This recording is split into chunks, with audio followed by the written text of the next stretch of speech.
serán 7 veces, y el Señor le dice hasta 70 veces 7. Y entonces le cuenta una historia al Señor acerca de un rey. Y dice que un día vino alguien que le debía al rey. Y no había posibilidades que pagara. Entonces el rey le dijo que iba a vender a su esposa, a sus hijos, todo eso. Pero el deudor le clamó al rey y le pidió perdón. Y el rey le perdonó esa deuda. Y yendo ese hombre en el camino encontró a alguien que le debía a él. Y esa otra persona le dijo al que había sido deudor que por favor que lo perdonara y todo eso.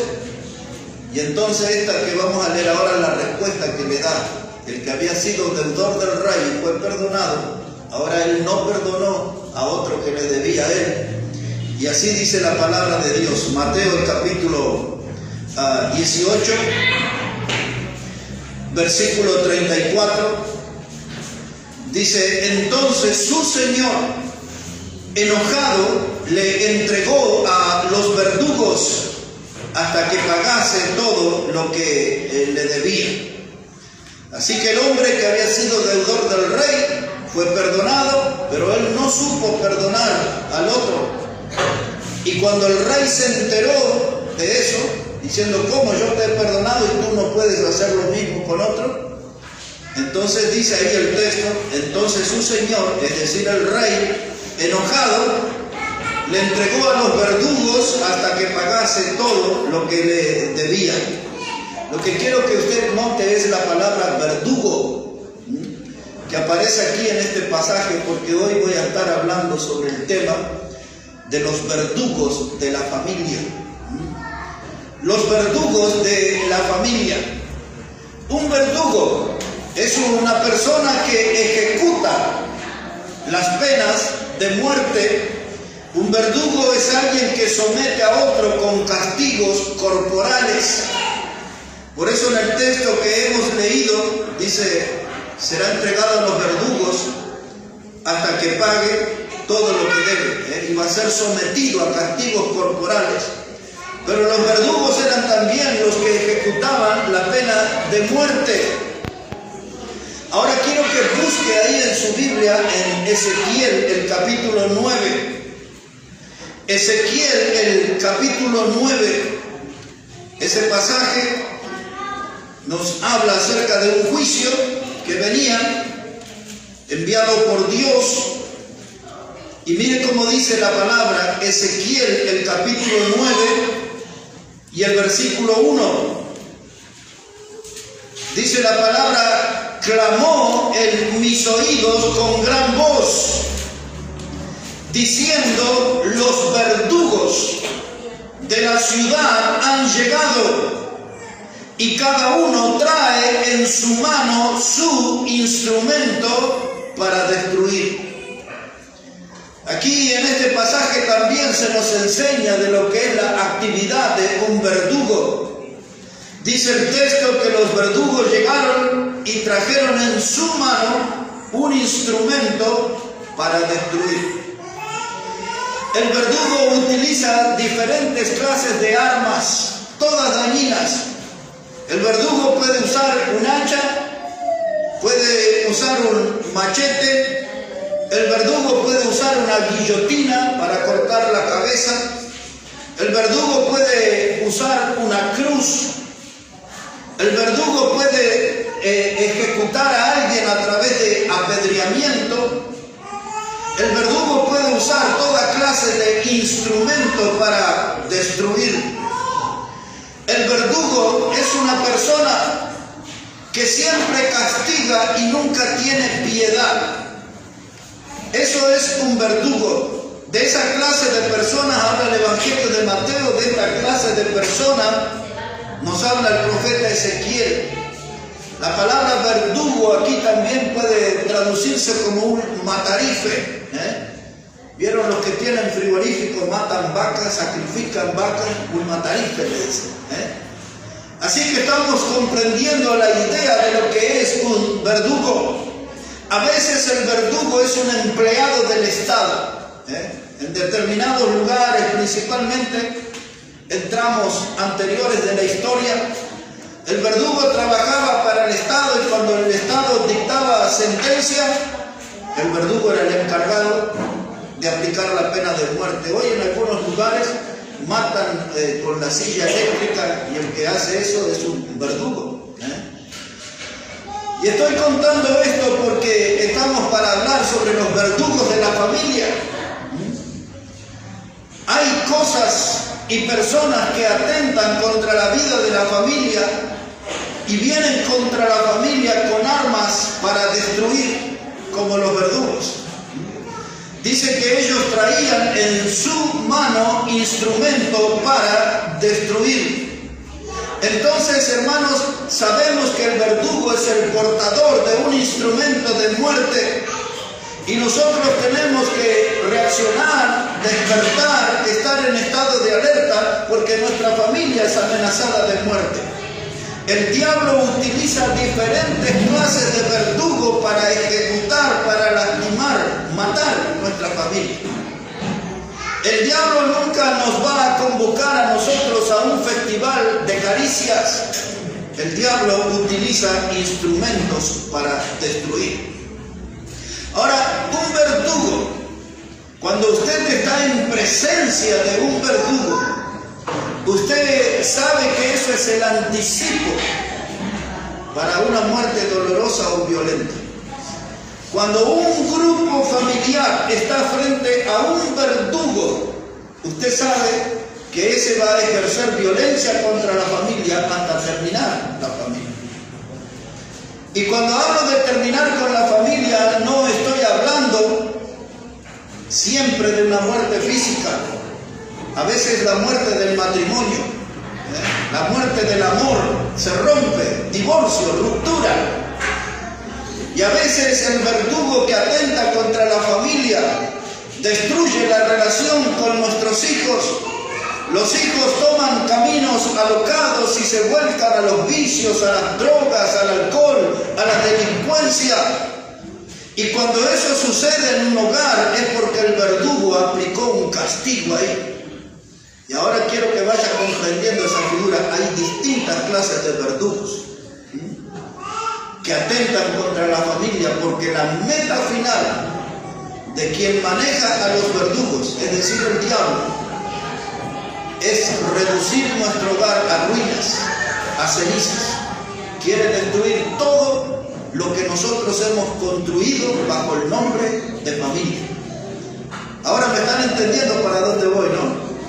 Nuestras familias, cada uno de nosotros acechado por un verdugo, son diferentes. En la historia, hermano, cuando usted estudia sobre los verdugos, era como un club. En algunos países se le llamaba el club de los deshonrosos. No era gente agradable, era gente despreciable. Y tenían como si fuera un club y se casaban entre los hijos de los verdugos. Era como un oficio que se heredaba. El verdugo padre, después que dejaba su oficio, sus hijos tomaban ese oficio.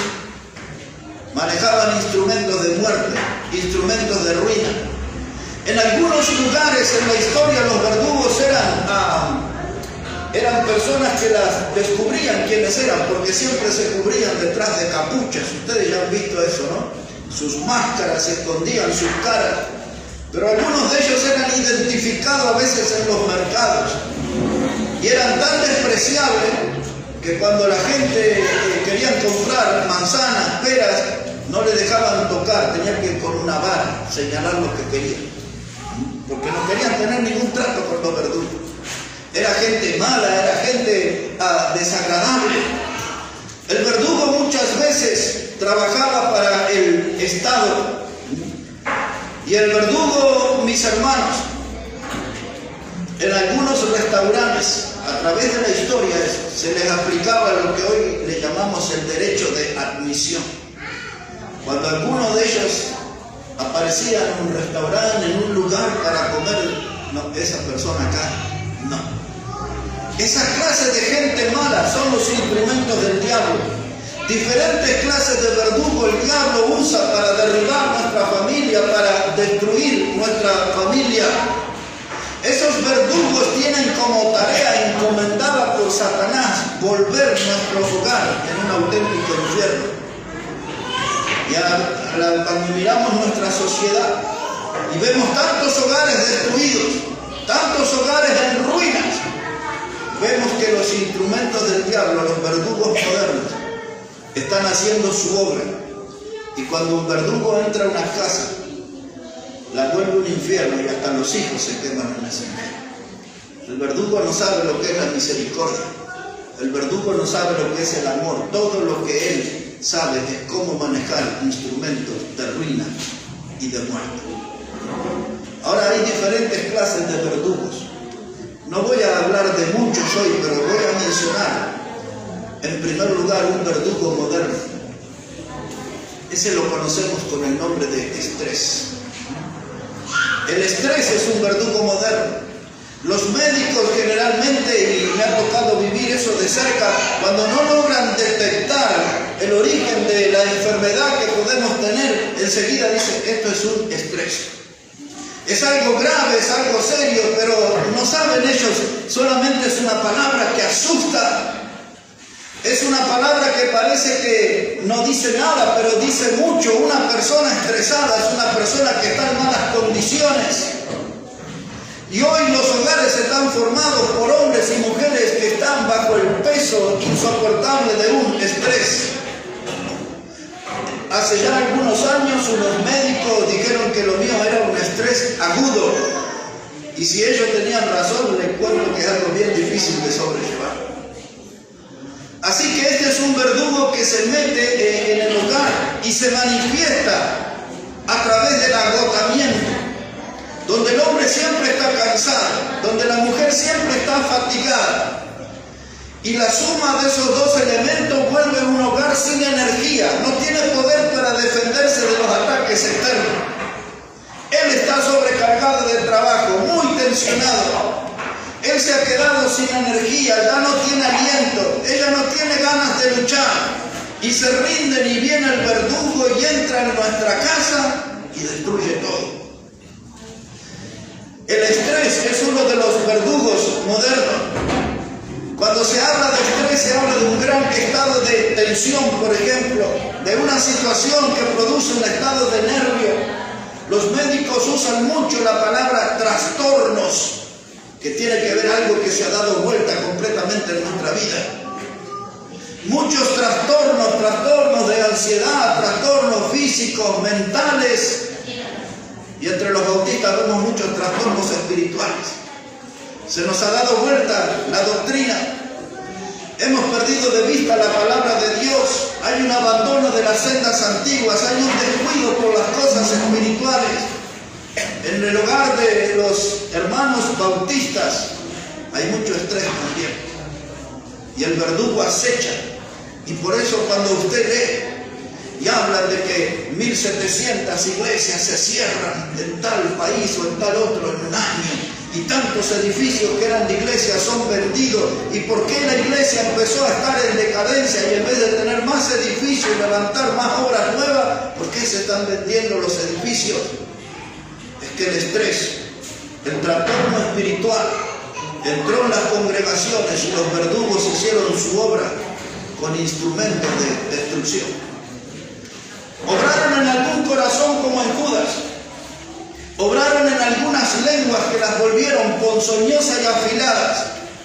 Y los hermanos se levantaron unos contra otros y se lastimaron y se dividieron las congregaciones y luego desaparecieron. Es el trabajo que hacen los verdugos. Los verdugos saben cómo crear raíces de amargura en las congregaciones, donde los hermanos no logran perdonarse entre ellos, donde los hermanos son practicantes del odio. No puedo ver, no me puedo sentar con ese, no puedo cantar con ese, no puedo pasar junto a él a ofrendar, no puedo leer la Biblia, no tolero que él esté cantándole al Señor. Y hay mucha raíz de amargura en las congregaciones. Y cuando usted se entera de eso, usted ve eso, usted ve que los verdugos del diablo están usando los instrumentos para destruir. Y así se caen las obras, y así se vuelven en ruinas congregaciones históricas. Mire, hermano, el estrés es uno de los verdugos que aparece para destruir nuestro hogar. Y entonces el hombre dice un sábado, hoy no voy a ir a la iglesia, trabajamos mucho en la semana. Y es verdad, trabajó mucho. Pero el próximo sábado la situación no va a cambiar, porque también va a trabajar mucho la próxima semana. Y empieza un deterioro en la vida espiritual. Y el verdugo ve ahí un lindo campo para trabajar y llevar la ruina a ese hogar, alejar la bendición de Dios. Y empieza la decadencia espiritual, el descuido por las cosas de Dios. Un día falto y le empiezo a tomar el gusto. Usted ya sabe que la Biblia dice, no dejar de congregarse como algunos tienen por costumbre. El veneno de la mala costumbre de no ir a la casa de Dios es un trabajo de los verdugos. Por eso yo no puedo estar desatento, descuidado. Y hay una cosa que quiero decirles, hermanos. En la Biblia y en la historia vemos que a veces, después de grandes victorias en nuestra vida, aparece el estrés y aparece la depresión y aparece un campo para que el verdugo trabaje. Le explico eso, recordando juntos algunos ejemplos. Cuando Elías terminó con los falsos profetas de Baal y los falsos profetas de Acera, en un número bien elevado, como 900 casi eran entre uno y otros, y Elías solito nomás los mató a todos ellos. Pero cuando Jezabel juró que le iba a cortar la cabeza a Elías, es decir, que él iba a terminar como uno de los que había matado, Elías comenzó a huir. Y la Biblia nos muestra a Elías bajo un enebro, un árbol, y dice que él allí hablando con Dios le pidió que le quitara la vida. Había conseguido una gran victoria, había terminado con los falsos profetas, por lo menos con un gran número de ellos. Y después de esa gran victoria le vino el desánimo, el desaliento, la depresión, se sintió estresado bajo el enebro y le pidió a Dios que le quitara la vida. No quería vivir. Y allí fue que vino el ángel de Dios y le dio pan y comida y lo animó y le dijo que tenía que ir hacia adelante porque el largo camino te espera. Y Elías retomó el camino, pero ahí está la primer señal que encontramos, que a veces en nuestra vida, después de una gran victoria, de un gran logro, puede venir un tiempo de estrés, de depresión, donde el verdugo va a causar daño. En otras palabras, nos compramos una casa, trabajé 3 años, 5 años, lo que sea, ahí la tengo. Y ahora que tengo la casa, ya estoy ahí, arruinado. Ya no tengo otra meta, ya está, como que logré todo en la vida. Me compré un terreno, me compré un auto. Espero que no nos pase a nosotros, porque nos compramos un horno ahora, ¿no? No tenemos que desanimarnos. Ese no es todo el logro, ese es el principio recién. Pero yo quiero que estemos atentos, porque en la vida de las personas, después de grandes victorias, vinieron grandes derrotas. David, después de haber vencido a Goliat en el campo de batalla, y ese sí que era un adversario difícil, poco tiempo después lo encontramos en la cueva de Adulam, ¿se acuerda? Rodeado de gente amargada, de gente endeudada, de gente que no tenía ganas de vivir, y encima él era el jefe de todos ellos. ¿Y qué pasó con aquel hombre que venció a Goliat? ¿Cómo está ahí encerrado en una cueva con toda esa clase de gente? Recordamos a Jonás, después de grandes predicaciones a los ninivitas, allá estaba debajo de una calabacera peleando con Dios y diciendo: Dios, quítame la vida. A Moisés también le pidió a Dios que le quitara la vida. Note cómo le pasa eso a los grandes hombres. Después de grandes logros en nuestra vida, puede aparecer este verdugo del estrés que quiere terminar con nosotros. ¿Qué es lo que nos quiere enseñar la Biblia con todo eso? Que nosotros no podemos estar descuidados en ningún momento. Y como nuestro tema es la familia, y como nuestro tema es el hogar, siempre tenemos que estar vigilando y atentos, que no se metan estos verdugos entre nosotros. Uno de nuestros hijos consigue un título, de pronto se vuelve un profesional, como se dice por aquí, quemó las pestañas durante años, pasó noches de insomnio, tomando café, rodeado de libros, hablando, repitiendo cosas para presentarse a los exámenes, y un buen día consigue un título. La familia trabajó mucho, hizo muchos esfuerzos para respaldarlo, y ahí después del título, la depresión, el estrés, el bajar los brazos, el abrirle las puertas, que el verdugo se instale y destruya a nuestra familia. Detrás de grandes logros pueden venir grandes derrotas. Había un hombre que yo les enseñé una vez en la Biblia. Él es reconocido como el profeta sin nombre. Solo para recordar, la historia de él está en Segunda de Reyes, el capítulo 13. Era un predicador joven. Y había allí un rey que estaba ofreciendo sacrificio en un altar. Y el predicador joven, o el profeta sin nombre, como le llama la Biblia, profetizó contra el altar y se derrumbó el altar. Y el rey lo señaló a él, y el brazo que extendió para señalarlo al joven profeta se le secó el brazo. Y allí el mismo profeta solucionó la situación y el brazo le volvió a la normalidad. Y el rey lo invitó a comer a la casa, el predicador no aceptó ninguna clase de poder político, de ofrendas, de regalías, aceptó el predicador. Pero después se le cruzó un profeta viejo, ¿se acuerdan? En el camino, y le dijo: un ángel de Dios me dijo que debes venir a mi casa. Y Dios le había pedido dos cosas: que no entre a la casa de nadie y que no se vuelva atrás en el camino. Todo eso es lo que Dios le pidió. Y el profeta estaba sentado ahora debajo de una encina. Qué curioso, ¿no? Elías fue atacado debajo de un enebro y le entraron deseos de morirse. Y ahora el profeta joven estaba debajo de una encina, de otro árbol. Y ahí le apareció el mensajero de Satanás, que antes había sido mensajero de Dios. Y vino con mentira. Y el diablo es el padre de mentira. Y el profeta viejo le dijo al joven: un ángel se me apareció y me dijo que tienes que venir a mi casa. Y el predicador joven, después de haber tenido una gran victoria, aceptó ir a la casa del profeta viejo, que lo engañó, lo embaucó, le mintió. Y cuando salió de ese lugar, un león le salió al cruce del camino y lo atropelló al profeta y lo mató.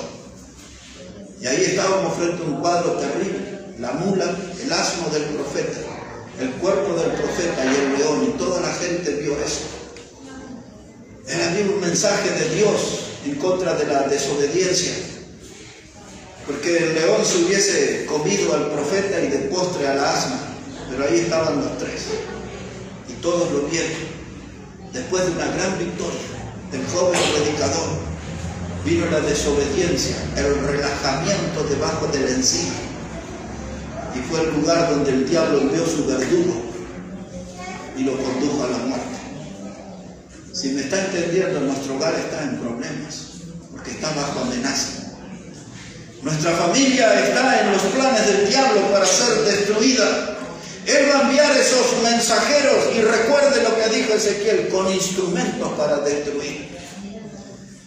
Hay muchos verdugos que acechan nuestra familia, muchos verdugos que acechan nuestro hogar. Y si el diablo no puede con el padre de familia, lo intentará con la esposa, y si no puede con la esposa, intentará con el matrimonio, y si no puede con el matrimonio, lo intentará con los hijos. Pero los verdugos están circulando en nuestro hogar, nos están rodeando la manzana. Y estamos hablando de este tema esta noche, para levantar la guardia y mantenernos alerta y cuidar nuestra familia y cuidar nuestro hogar. Porque los verdugos no descansan. Su presencia siempre anuncia actos de violencia, de ruina y de muerte. Y si ellos logran meterse en nuestro hogar, el daño que harán será tremendo, tremendo. El estrés es uno de los verdugos modernos. El estrés es algo que se mete en nuestra familia Y a veces el estrés empieza a trabajar en el matrimonio. A veces la esposa le dice al marido: ¿por qué estás durmiendo tantas horas? Tenés que trabajar, tenés que producir. ¿Por qué siempre estás cansado, siempre estás dormido, siempre estás aburrido, con mala onda? Anda a ver al doctor. No lo manda a ver al predicador, anda a ver al doctor. Y después la mujer empieza a insistir: tenés que ponerte las pilas. Ya ustedes saben cómo habla, ¿no? Y ahora lo mira ahí en la máquina y no puede coser, no puede ir, nada. El hombre está más preocupado en los hilos, en el precio del hilo, en la aguja, que algo no está bien ahí ubicado. La mujer le dice: y otra vez estás igual, ¿cuándo vas a cambiar esa cara? Y ahí empieza a arder el fuego en el hogar, porque el verdugo se metió. El hombre está cansado, estresado, y trata de hacer un intento de defensa y dice: pero si ves que trabajo, y si ves que entrego los trabajos, y si ves que esto, y la voz comienza a levantarse, y por allá vuela un plato, un zapato, para que usted ya sabe todo lo que pasa. Y después que están todos los platos rotos, y los vasos, y la silla rota, él la mira a ella y le dice: ¿qué nos pasó, querida? Entró el verdugo. El instrumento del diablo estaba preparado para destruir y nosotros no estábamos alerta. Eso nos hace recordar aquello que Jesús dijo cuando habló del trigo y la cizaña. Dijo en Mateo capítulo 13, dice: cuando los hombres durmieron, vino el enemigo y sembró cizaña. Por lo tanto, el estrés, el agotamiento, la fatiga, el aburrimiento en el hogar es abrirle las puertas para que se instalen los verdugos con sus instrumentos de ruina. El estrés no viene encapuchado, pero sabe cómo esconderse para meterse en nuestro hogar. Hermanos, varones principalmente, no seamos flojos. No seamos flojos, porque nuestra flojera es una invitación a que los verdugos vengan a destruir nuestro hogar, nuestra familia. Santiago lo dijo en estas palabras: el hombre de doble ánimo es inconstante en todos sus caminos. Ese hombre de doble ánimo es un invitador a que los verdugos lleguen a nuestro hogar a destruir todo. No olviden lo que dijo Ezequiel: el verdugo viene con instrumentos para destruir. Cuando usted espera el hacha, él le lleva la guillotina. Cuando usted espera la cruz, él le mata por apedreamiento. Cuando usted está esperando el machete, él le sentó en la silla eléctrica. El verdugo maneja todos los instrumentos para saber cómo destruir una familia. Así que, hermanos, tenemos que ponernos firmes. El segundo verdugo que me gustaría mencionar en esta noche es el de la familia que tiene alta tolerancia por el pecado. Otra vez, una familia que tiene alta tolerancia por el pecado va a abrir las puertas para que el verdugo se instale. Si puede leer un pasaje conmigo, por favor, en Cantar de los Cantares, el capítulo 2. El Cantar de los Cantares, el capítulo 2, este pasaje que lo hemos usado en alguna vez, contiene una clara advertencia de cómo debemos estar en alerta ante la presencia de verdugos. Miren lo que sucede aquí, Cantar de los Cantares, el capítulo 2, versículo 15. Dice la palabra de Dios: cazadnos las zorras pequeñas que echan a perder las viñas, porque nuestras viñas están en cierne. Ahora, mire, alguien que tiene viñas dice: vamos a cuidarnos ahí, ponga bien el alambrado, la cerca, para que no vengan las vacas a estropear la viña. Una vaca la podemos ver de lejos. Otro dice: tengamos cuidado, mire, tenemos una viña en una zona, aquí hay pozos, vamos a levantar la cerca, poner espinas, algo. La Biblia le llama setos. Eran muros de espinas, para que no vengan los osos a destruir la viña, para que no venga un león, en fin. Lo que quiero decir es cualquier animal grande, identificable. Y mientras nos preocupamos de que venga un monstruo a destruir la viña, viene una zorra chiquitita y esa estropea todo. Pero nosotros la vimos chiquita, vimos que era una zorra un poco graciosa que andaba ahí. Pensamos que la zorra chiquita era un animal inofensivo que nunca iba a causarnos daño. Es decir, que minimizamos nosotros el poder del enemigo. Y hoy toleramos un pecado en nuestra casa y mañana sumamos otro. Y al final de algunos días el pecado termina derrumbando nuestro hogar. Y todo comienza porque nosotros tenemos alta tolerancia. Pensamos que esa clase de pecados son inofensivos. Nunca nos van a hacer un daño a nosotros.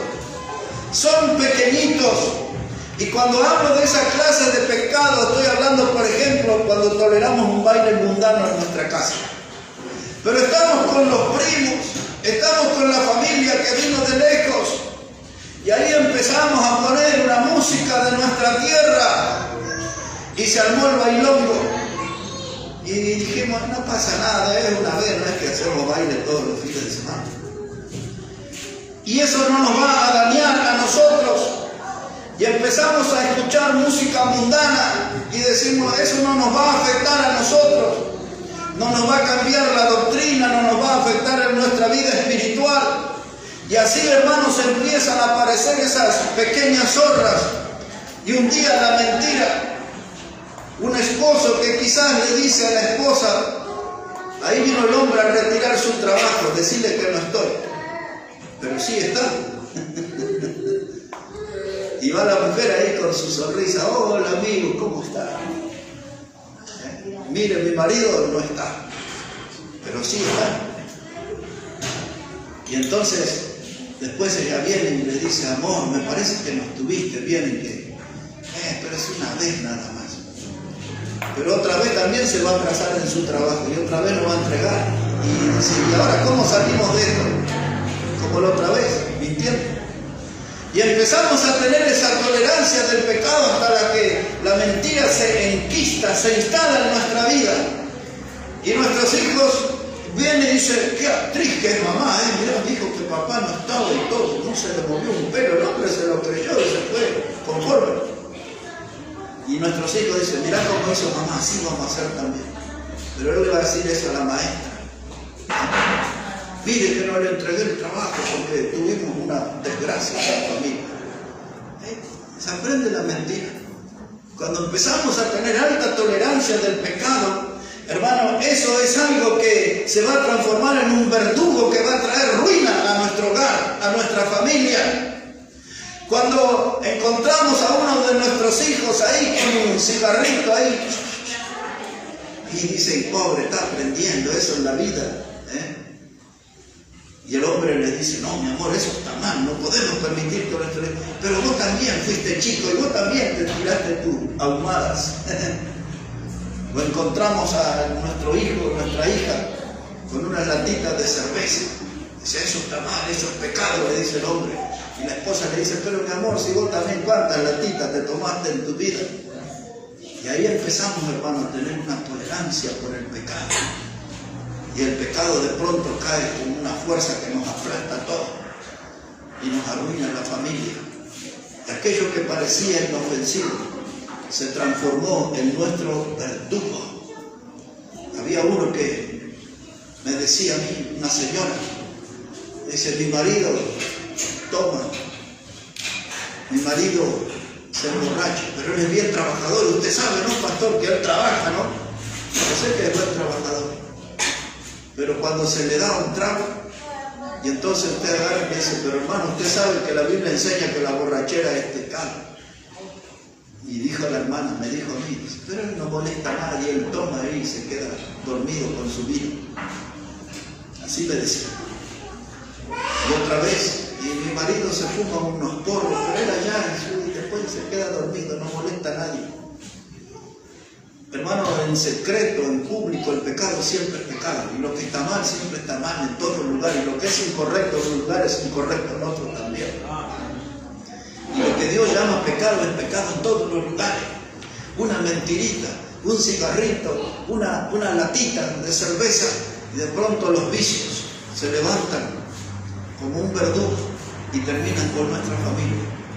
No encontramos forma de sacar a nuestros hijos después del mostrador, no encontramos forma de sacar a los hijos de las bailantas, no encontramos formas de alejarlos de las juntuchas, de las malas juntas. Y todo comienza, hermano, cuando nosotros empezamos a tener tolerancia por el pecado. Y está con el celular ahí, pero son 6 horas, sí, yo sé que tuvo 6 horas prendido al celular, pero él está tranquilito ahí en el sillón, no molesta a nadie, ahí está. Y cuando dejamos a los hijos encadenados al celular, nosotros trabajamos, podemos hacer nuestro trabajo, no tenemos porque él está bien ahí. Pero usted no sabe lo que está mirando. Usted no sabe las cosas que está mirando. Y aún en los dibujitos, lo he visto tanto con mis nietos. Había unos muñequitos que saltan y peleaban y todo, se llamaba Street Fight, me acuerdo. Y después de eso miraban mis nietos eso. Y ahí estaban, y yo no entendía hasta que, digo, esto habla de una pelea en la calle en inglés, ¿no? Y después una vez me acerqué ahí y le cortaban la cabeza a uno. Y después cuando íbamos a comer, mis 2 nietos ahí, como se llevan 1 año de diferencia ahí a las piñas, ¡pum!, ¡pam!, en la mesa. Y todo eso que veían ahí que parecía inofensivo, le estaba dando vuelta a la cabeza y les incitaba a la violencia. Había que ponerle freno. Y algunos dicen, no, eso déjenlo, que mire, son dibujitos, no pasa nada ahí. Cuando empezamos a tener tolerancia por el pecado, estamos invitando al verdugo que venga con su instrumento de muerte y destruya nuestra familia. ¿Está entendiendo, hermano? La Biblia nos enseña, hermano, que tenemos que estar en estado de alerta. La Biblia nos enseña, hermano, que debemos ver a la pereza como nuestro enemigo, porque la pereza va a traer ruina a nuestro hogar. Siempre la pereza es la madre de la pobreza. Recuerde eso, siempre la pereza es la madre de la pobreza. Si tenemos un marido flojo para el trabajo, va a haber pobreza en el hogar. Si los hijos se contagian de ese hombre, van a ser perezosos también, no les va a gustar la transpiración, el trabajo, y vamos a tener una familia pobre. Siempre la pereza es la madre de la pobreza. Y ese va a ser un verdugo que se va a querer meter. Y a veces dice, pero la crisis que hay en el país, ¿dónde voy a encontrar trabajo? ¿Quién me va a dar trabajo? Se voy a probar el piquetero, a ver cómo es, ¿no? Pero resulta que hay trabajo por todos lados. Pero la gente va ahí a cortar esas calles para que le den algo como resultado de una caminata que hacen 1 o 2 veces por semana. Pero no quieren salir a trabajar las 8 horas. Y cuando una familia empieza a tolerar la vagancia en el hogar, ahí viene el verdugo de la pobreza. Y termina. No tenemos plata para los útiles, para los libros, para cuadernos, para lapiceras. No tenemos plata para cargar el celular, para hacer las tareas que los maestros, los profesores nos mandan. No nos alcanza para nada. No nos alcanza ni para la comida. Nos conformamos con un mate cocido, un tecito, un pedacito de pan duro. Y la pereza atrae la pobreza, y ese verdugo termina con nuestro hogar. ¿Y qué es lo que tenemos que hacer? Tenemos que ser gente de la cultura del trabajo. El Señor Jesucristo dijo esta palabra, yo hasta esta hora trabajo porque mi Padre trabaja, decía él. Él nació en esa cultura del trabajo, no concebía otro estilo de vida. Nuestro Señor era un hombre de trabajo y nos inculcó eso, que nosotros, sus seguidores, tenemos que ser gente de trabajo. Hasta esta hora trabajo porque mi Padre trabaja, dice él. Así que si somos de la familia de Dios, es mejor que agarremos por el lado de la cultura del trabajo, no del lado del menor esfuerzo. Un hombre de Dios, una mujer de Dios, tienen que ser gente sacrificada, gente que pone el hombro para que el hogar se mantenga de pie. Y esos hombres y esas mujeres que ponen el hombro para que el hogar se mantenga en pie, tienen la misma actitud en la casa de Dios y la iglesia se mantiene de pie. Cuando una iglesia se llena de gente floja, se derrumba. Y ahora empieza a encontrar la explicación. ¿Por qué tantas iglesias cierran y tantas iglesias se derrumban? Porque entró la cultura de la pereza, la cultura de la flojera. Se empezó a tolerar el pecado de la pereza, el pecado de la vagancia. Pero los hijos de Dios tenemos que ser gente de trabajo. Tenemos que ser gente de esfuerzo. Y tenemos que ser gente que tenemos que salir cada día a pelear por el pan, a ganar el pan. Cada uno en su lugar, en la batalla. Porque si no va a venir el verdugo, y se va a meter en nuestra casa y terminará con nuestro hogar. Ahora, mire hermano, otro de los verdugos que aparecen en nuestra familia es cuando permitimos que se repitan experiencias o modelos anteriores. Por ejemplo, algunos dicen, ¿y usted por qué es un borracho? Porque mi papá era un borracho y mi abuelo era un borracho. Entonces heredamos eso. Crecimos viendo eso. Dice, ¿usted por qué es un músico que anda trasnochando y viene de madrugada? Porque mi abuelo era un músico y mi papá era un músico en la cantina y eso, y aprendimos eso. Nosotros, hermanos, tenemos que aprender de la fuente que es la palabra de Dios. Si nosotros empezamos a mirar a los que nos precedieron en el ambiente donde nos criamos, donde no había gente salva por Cristo, donde no había gente santa, estamos nutriéndonos de mala fuente. Tenemos que venir a la palabra de Dios y que Él nos modele y que Él nos enseñe y que Él nos forme, y nosotros tenemos que entrar, hermano, en el molde del Señor. ¿Sabe cuánta gente viene que peina canas y le dice, pero usted, no, esos problemas en la familia, ellos se arreglan así y así, le dan todo? ¿Y a usted cómo le fue? No, a mí me fue mal, me tuve que separar. Esos son los que aconsejan. Yo no quiero esa fuente de información, yo quiero la palabra de Dios para mí. Que las correcciones que yo reciba y las exhortaciones que reciba vengan de la palabra de Dios, no de gente que ha fracasado en la vida matrimonial. David, dice la Biblia, aquel día que los reyes iban a la guerra, él era rey, pero estaba en el palacio. Dice segunda de Samuel, el capítulo 11, que él salió a la terraza y vio a una mujer bañándose y la codició, y ya conocemos la historia. La trajo, y cuando usted pone la lupa ahí en el texto, David abusó de esa mujer. Ella era casada, era la esposa de Urías, uno de sus parientes. Y él abusó, hermano. David, el rey, el que venció a Goliat, el que escribió los salmos preciosos, el hombre que la Biblia dice que tenía el corazón de Dios, abusó de esa mujer, que se llamaba Betsabé. Pero después uno de sus hijos se llamaba Amnón. Y Amnón tenía una media hermana que se llamaba Tamar. Y uno de los consejeros de David le dio una serie de consejos malignos a Amnón de cómo abusar de su hermano. La síntesis fue que el consejero maligno de David le dijo a Amnón, hijo de David, dice, acércate al enfermo y pedile que ella te cocine tal comida, unas hojuelas ahí, cuando te traiga entonces tu oportunidad para abusar. Cuando eso estaba sucediendo, Tamar le dijo, tú eres mi hermano, eso nosotros no hacemos en Israel. Dice, no abuses de mí. Pero como él era más fuerte, abusó de su hermana. Y después, dice la Biblia, que la odió de tal forma que el odio fue más grande que el amor que había sentido por ella. Así dice la Biblia. Y entonces Absalón se enteró que su hermana fue abusada. David abusó de Betsabé. Amnón abusó de su hermana Tamar. David mandó a matar a Urías. Y Absalón, el hijo preferido de David, dice, ¿cómo arreglo esta situación? Ah, papá mató, yo lo voy a mandar a matar. Y preparó la muerte del hermano. Dice, vamos a hacer una fiestita. Y cuando ya le agarren el sabor al vino, entonces ustedes se largan contra Amnón y lo matan. ¿De dónde aprendió Absalón eso? De su papá David, que había mandado a matar a Urías Eteo.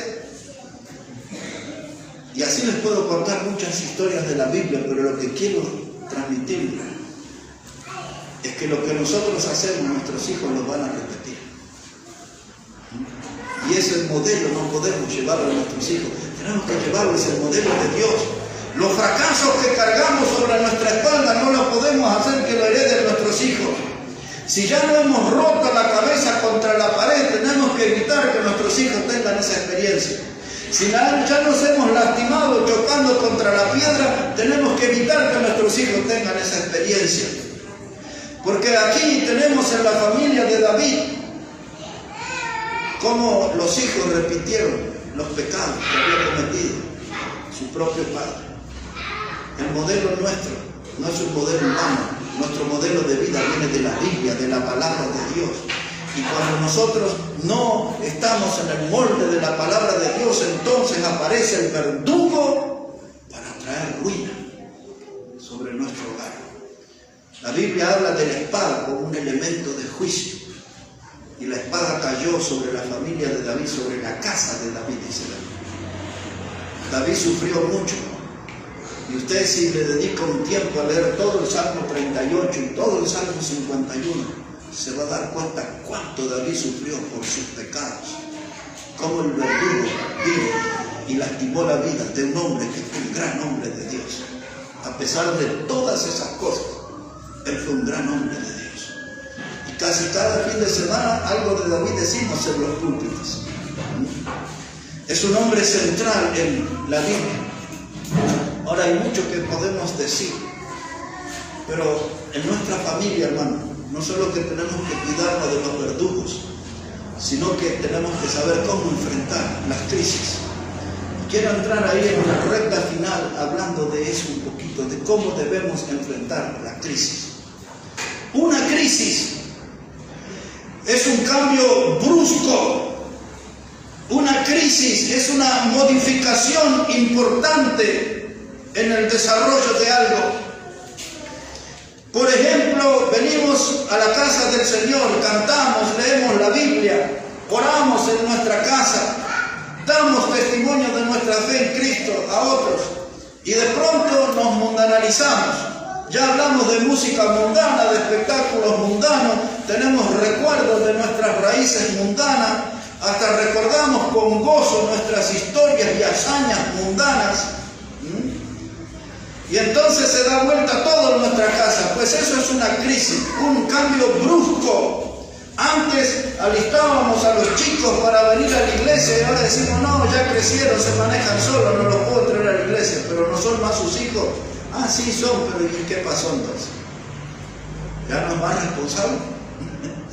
¿Ya no tienen más su apellido? ¿Cambiaron el apellido? ¿Qué pasó?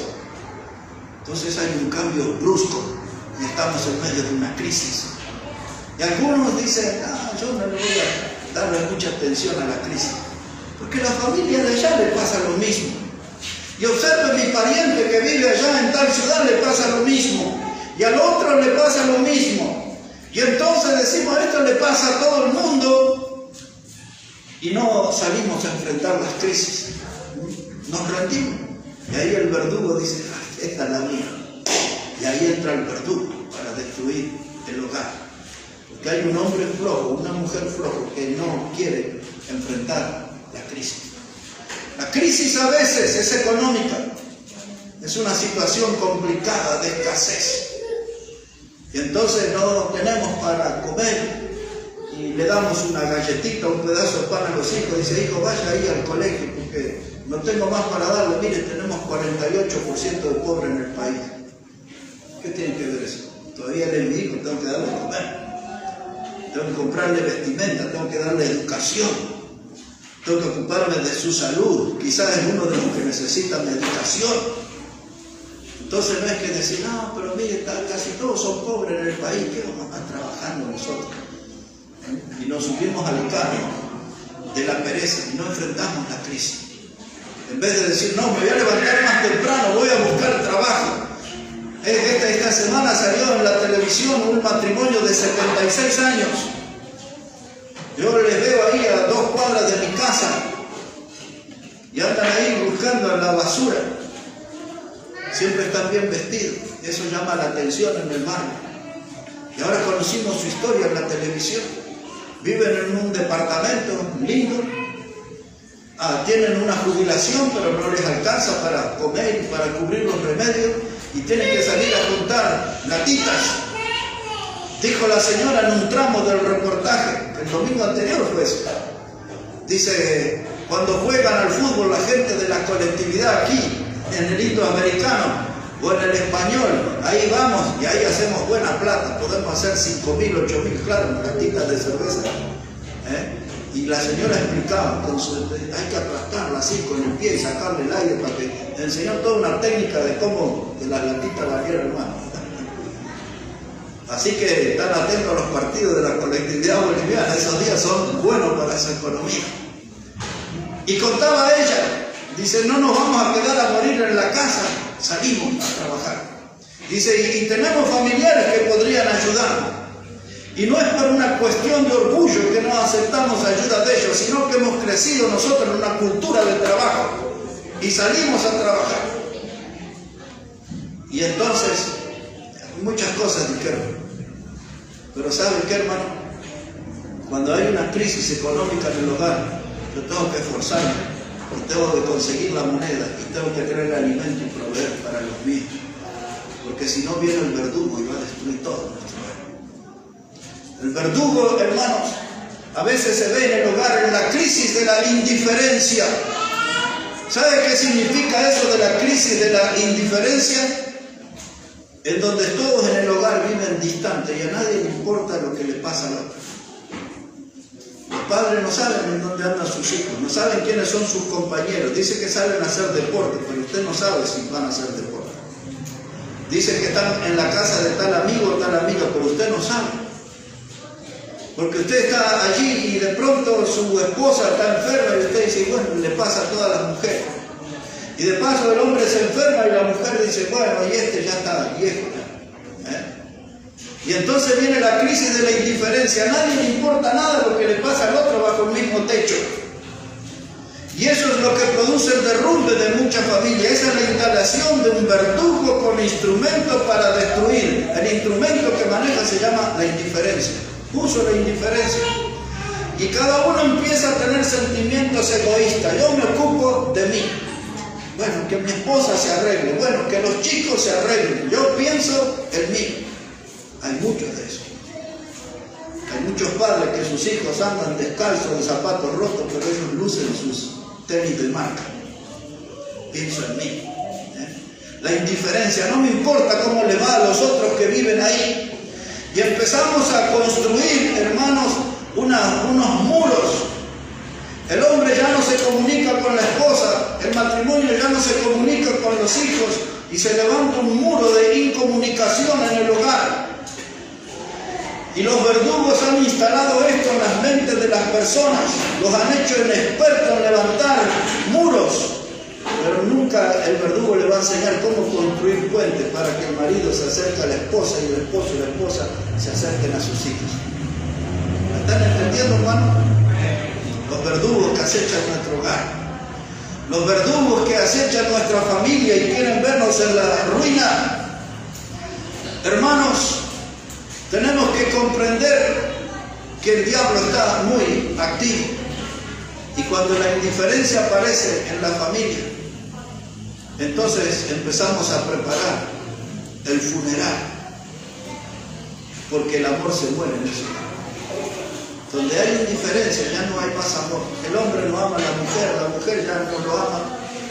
Y por eso tantas veces las mujeres dicen, no, yo le voy a contar, yo estoy en el hogar por mis hijas o por mis hijos.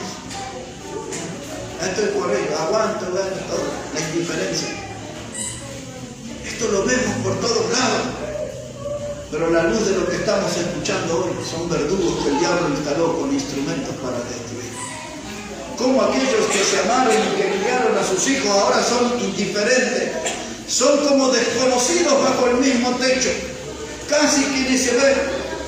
Yo trabajo, mis hijos no sé a qué hora vienen, pero yo sé que duermen en casa. No sé con quién andan, pero yo sé que vienen a mi casa. La indiferencia, hermanos, es uno de los verdugos. La crisis del silencio, esa es otra que hay que enfrentar. De padres que nunca se sientan a hablar con sus hijos para explicarles los principios de la vida, para explicarles, estos son los principios de la palabra de Dios, hijo, haz esto para que te vaya bien en la vida, obedece al Señor en esto para que tengas bendición en tu vida. Hay una crisis de silencio en el hogar, nadie enseña, nadie habla.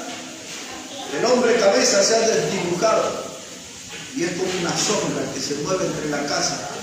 Nunca habla, nunca dirige, nunca enseña. Y los verdugos vienen y se instalan entre nosotros para destruir el hogar. Y estoy hablando en esta noche, hermanos, algo bien grave. Y es algo que lo vemos en la gran mayoría de los hogares. La crisis de la indiferencia, la crisis del silencio, la crisis del aislamiento y la desilusión. Me aíslo. No quiero hablar con las otras personas que viven en mi casa. Estoy desilusionado. El hombre dice, mi esposa me desilusionó. La esposa levanta la voz y le dice, mi marido me desilusionó. El matrimonio dice, nuestros hijos nos desilusionaron. Hay una crisis en ese hogar tremenda. Es la crisis de la desilusión.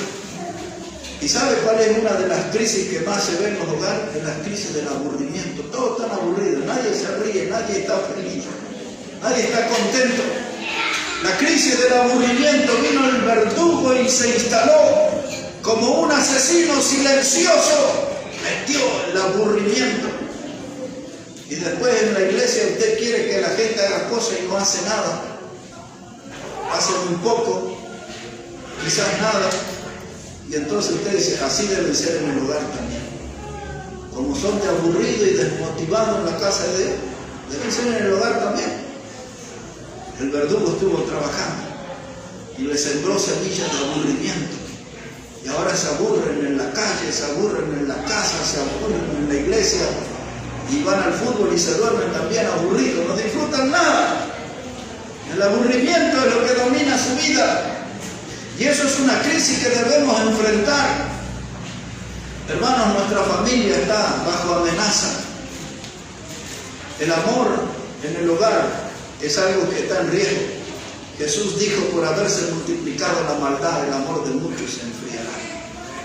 Y algo de maldad ha entrado en nuestros hogares y el enfriamiento apareció. Ahora les voy a contar una historia ya para ir terminando. Esa historia la escuché hace muchos años. Y denme atención porque ya con esto vamos a terminar. Una persona me contaba, dice, ¿sabías que el odio es el rey de los malos sentimientos? Es decir, que cuando se habla de los malos sentimientos humanos, el principal de todos, o el mayor, es el odio. El odio es algo que se habla mucho hoy en el ambiente político. El partido de izquierda siente odio por el de derecha y ahí usted lo escucha en la televisión. Y ya con esto ya le vienen nombres, ¿no? De hombres y mujeres que odian a este porque este es de derecha, aquel es del centro, este es de izquierda. Los odios aparecen en las empresas y ahí se odian. En un lugar donde va a haber 3, 4, 20, 40 máquinas con costurero ahí, el odio anda circulando entre las máquinas. El odio está por todos lados. Se dice que es el rey de todos los sentimientos. Y un día hubo una reunión muy curiosa, es lo que me han contado. Y dice que el odio convocó a todos los sentimientos malos que existen. Usted puede imaginar muchos de esos sentimientos, sentimientos malos. El odio dijo, vengan, los necesito a todos los malos sentimientos. Y llamó a una reunión. Y dice el odio, dice, tengo un enemigo que quiero destruirlo y quiero que ustedes me ayuden. Dice que los malos sentimientos se miraban uno al otro y dice, ¿quién será ese enemigo para que el odio nos llame a todos nosotros? Para que matemos a ese enemigo. Y de pronto el odio dijo, el enemigo que quiero destruir se llama el amor. quiero destruir el amor. Yo no lo tolero, no lo soporto, tengo un odio tan grande hacia él. Dijo el odio, es que lo quiero ver muerto. Y entonces todos los malos sentimientos se los... yo también le tengo una bronca al amor, dice. Y entonces el mal carácter levantó la voz y le dijo, yo voy a terminar con el amor. Denme el privilegio a mí, yo voy a matar el amor. Y el mal carácter atacó el amor por largo tiempo. Y luego fue vencido. El amor triunfó, venció al mal carácter. Y entonces dice esta historia que ahí aparecieron los celos. Dice, yo sí voy a destruir el amor. Y los celos se metieron entre el amor y sembraron sus semillas de dudas y trataron de producir sospechas y todo eso. Pero el amor se mantuvo firme y los celos fueron derrotados. Y cuando se supo eso, apareció otro sentimiento, dice, la frialdad. Yo voy a atacar al amor y lo voy a congelar al amor y lo voy a anular para siempre. Pero la frialdad intentó, no pudo vencer al amor. Ni el mal carácter, ni los celos, ni la frialdad. Y después la indiferencia, dice, yo quiero mi oportunidad, yo voy a matar el amor. Y después apareció la pobreza, dice, no, yo sí voy a ser el que va a matar el amor. Y más allá levantó la voz, la enfermedad, dice, yo soy la enfermedad y voy a matar el amor. Todos los malos sentimientos querían ver muerto al amor. Pero dice que en una reunión apareció allí un sentimiento extraño. No era conocido, dice que se escondía detrás de un sombrero y no se le podía ver el rostro de ese mal sentimiento. Y él dijo, yo voy a matar al amor y se los voy a traer bien muertito acá en la próxima reunión. Llegó la fecha de la próxima reunión y ese mal sentimiento que tenía un aspecto fúnebre de muerte, que se escondía debajo de un sombrero, dijo a todos los malos sentimientos, aquí tienen el amor muerto, hecho pedazos. Lo tiró, dice, delante de todo, al amor muerto. Y ese hombre de aspecto fúnebre, escondido debajo de un sombrero, se iba. Y el odio le dijo, espere un momento, amigo, dice, ¿y quién es usted? Porque no lo tenemos identificado. ¿Cómo pudo usted terminar con el amor? Y esa persona que se escondía debajo de ese lugar sombrío, de ese sombrero, le dijo, yo soy el asesino más poderoso. Mi nombre es Rutina. Y esa historia que me han contado ahí, la rutina terminó con el amor. Y esa rutina es la que puede terminar con nuestra comunión con Dios. Nos acostumbramos a venir a reuniones a calentar un banco. Cantamos, saludamos, ofrendamos, nos vamos, volvemos la otra semana y todo eso es una rutina. No lo hacemos con pasión, no lo hacemos con dedicación.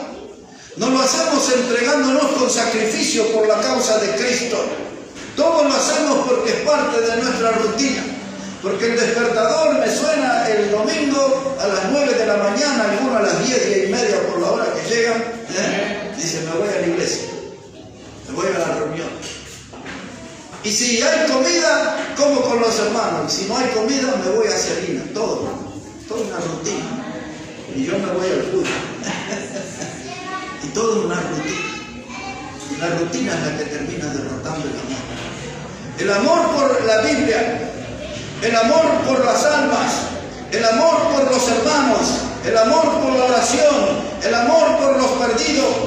La rutina se ha vuelto en un gigante poderoso que está terminando con la vida de muchos cristianos. Se ha vuelto un verdugo peligroso.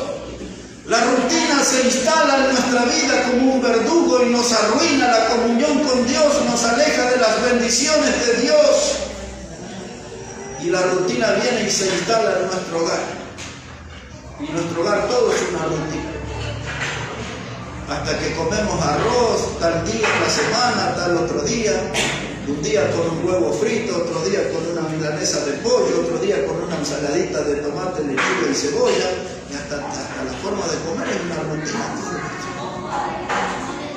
Llevo los chicos al colegio, los busco, me siento a la máquina, hago lo mismo, la rutina del celular, todo es una rutina. Y ese se vuelve en un verdugo.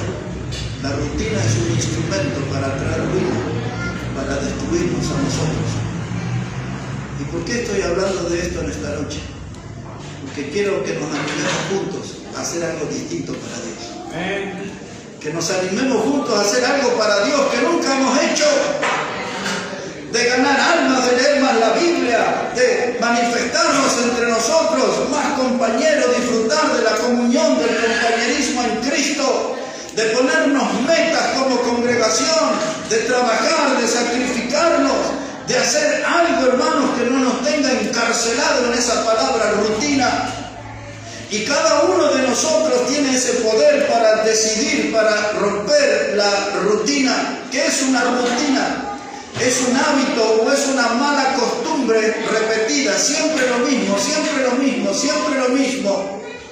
Y todos nosotros somos víctimas y prisioneros de determinadas rutinas. Hacemos las mismas cosas, muchas veces las mismas cosas, siempre. Y eso nos inyecta la desmotivación, el desánimo, el desaliento. Pues entonces tenemos que levantarnos contra ese verdugo que se llama rutina y vencerlo y empezar a tener vida abundante en Cristo. Amén.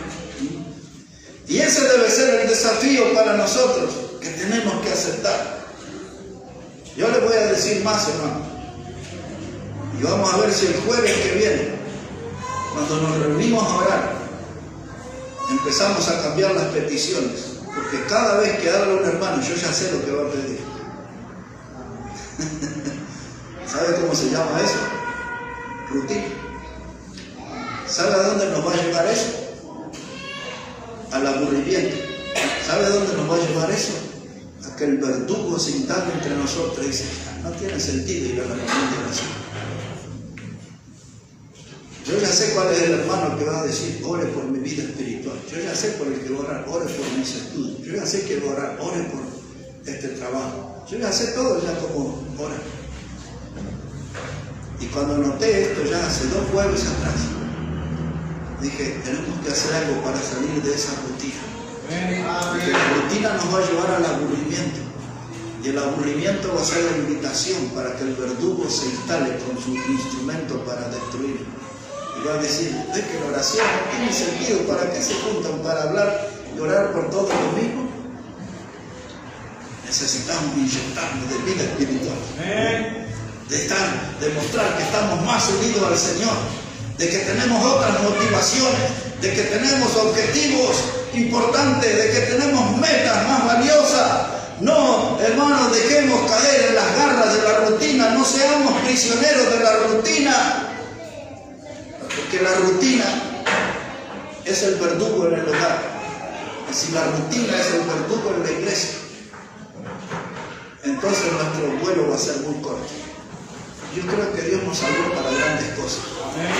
Yo soy un convencido que nuestra congregación aquí está para grandes cosas. Porque en el medio de todo eso, hermano, ahí brota la esperanza. La esperanza de hacer una obra grande y linda para nuestro Salvador. La esperanza de que nosotros podemos ser más altos de lo que somos.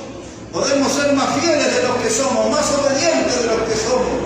Y tenemos que nosotros, hermanos, de dejar de mirarnos el ombligo y mirarlo al prójimo y animarlo y exhortarlo y hasta buscarlo a que vayamos juntos adelante. Amén. Tenemos que tener un cambio entre nosotros. Pero hoy vamos a abrir bien los ojos. Porque solamente mencioné algunos verdugos, son muchísimos más. Pero como dice Ezequiel, todos ellos tienen en sus manos instrumentos para destruir. Y nuestra familia y nuestro hogar están en el objetivo de esos verdugos. Ellos son como francotiradores que nos apuntan con su rifle con mira telescópica contra nuestro hogar.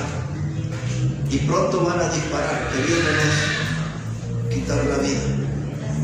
Pero tenemos que ponernos firmes y de pie. Y decir con valentía, no, yo todo lo puedo en Cristo. Amén. Decir con valentía, si Dios es con nosotros, ¿quién contra nosotros? Que se vengan todos los verdugos, aquí le vamos a dar batalla. Pero necesitamos un cambio en nuestra actitud. Necesitamos confirmar que tenemos sangre corriendo por las venas Necesitamos, hermanos, que tenemos fe abundante en nuestra alma. Necesitamos saber que tenemos confianza plena en la palabra de Dios. Necesitamos nosotros aceptar que Dios es un poderoso gigante que está a nuestro lado.